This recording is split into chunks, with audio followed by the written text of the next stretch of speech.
ये हैं सी सारे अजीम शायर सारे वसीब दे फखर सारे मान जनाब गुलजार अहमद गुलजार रब महफूज रखी बदबख्त मुनाफिक यार कल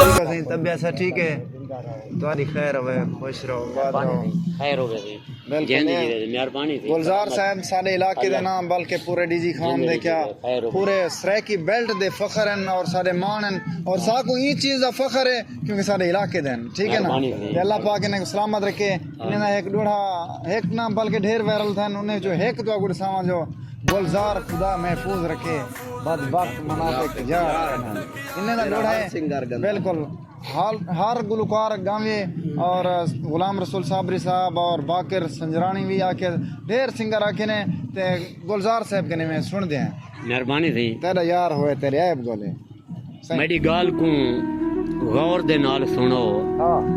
छोट जान पोसी लख बार कनु वली है तेरा यार होवे तेरे ऐब गोले हां कर पासा वन मुर्दार कनु वली आती कर गाल ता मुंह ते मुकर वने वाह वो बद होंदे बदकार कनु वाह गुलजार खुदा महफूज रखे बदबख्त मुनाफिक यार कनो वली आती सही हे हाल हकीकत हर कहीं को हां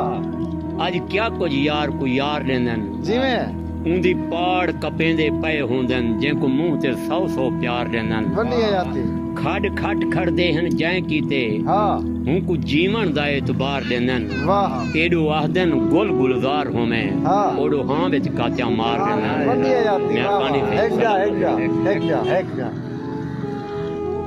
कोई होएगा सट पेरे भोछण पई आदी हाय हाय मेरी सुन गन गाल ना झेड़ा कर जी है